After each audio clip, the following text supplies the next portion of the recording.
नमस्कार. आज श्रावण कृष्ण अष्टमी, कृष्ण जन्माष्टमी. आज आपण श्री गोंदवलेकर महाराजांच्या श्री चैतन्य गाथामधील एक अभंग पाहणार आहोत. श्रावण कृष्ण अष्टमीस अवतरला जगदीश, रात्र होता मध्यान्ह प्रकटले नारायण. परब्रह्म अवतरले बहु भक्त संतोषले, वसुदेव देवकी पोटी मूर्ती जाहली गोमटी.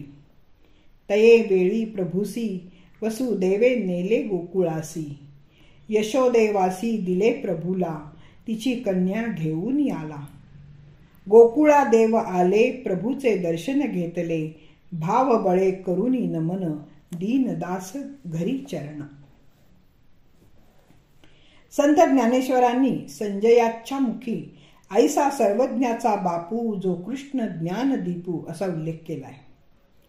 आणि अन्य ठिकाणीही कधी समस्तू सूर शिरोमणी, तर कुठे बापू योगियांचा असे म्हणत, तर कुठे लाडिक कृष्णाला वैकुंठीचा वेल्हाळू असंही म्हटलं आहे. एकनाथांना तो त्रैलोक्याचा धनी वाटतो, तर नामदेव त्याला नारायण, श्रीपती, श्रीधर अशा नावाने संबोधतात. येथे दीनदास नावाने अभंग करणारे श्री ब्रह्मचैतन्य गोंदवलेकर महाराज श्रीकृष्णाच्या जन्माचे वर्णन करताना त्याला जगदीश म्हणतात. त्यांच्या जन्माची इत्थंभूत हकीकत देण्यापूर्वी त्याच्या जन्माचा उद्देश सांगतात की भूमीवर असुर आणि दैत्य अत्यंत प्रबळ होऊन त्यांनी सगळा धर्म बुडवला. यज्ञ यागांचा विध्वंस करून गायी ब्राह्मणांना त्रास दिला. सर्व ऋषी मुनी संत व्याकुळ झाले. त्यांनी निर्गुण परब्रह्माला शरण जाऊन संकटमुक्त करण्याची विनंती केली. श्रेष्ठ देव ब्रह्मदेवानेही पृथ्वीवर अवतार घेण्याची विनंती केली. या भूमीवर खळ फार मातले आहे, तेव्हा कृपा करून हे भगवंता लवकरात लवकर अवतार घ्या. परमात्म्याने दयाळू होऊन सर्वांना अभय दिले आणि अवतार घेण्याविषयी केलेल्या प्रार्थनेला फळ येण्याची चिन्हे दिसू लागली. सर्वांना आनंद झाला, त्यांना विश्वास वाटू लागला.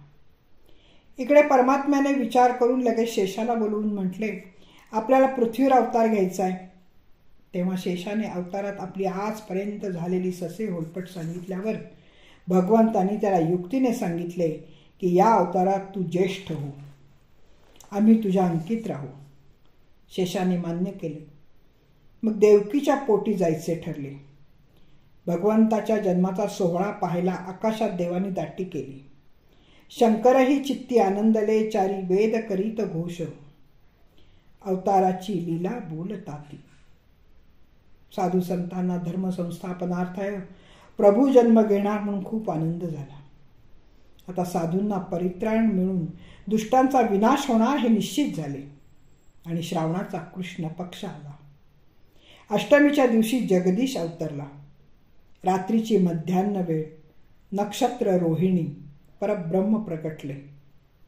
सावळ्या रूपात आलेल्या या परमात्म्याला पाहून सर्वजण संतोषले.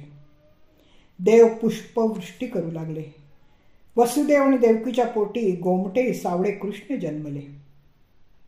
जन्मल्याबरोबरच त्यांनी मोठ्या आनंदाने आपले 8 वर्षीय रूप आईवडिलांना दाखवले. जन्मताच 8 वर्षे रूप दाविले ते हर्षे.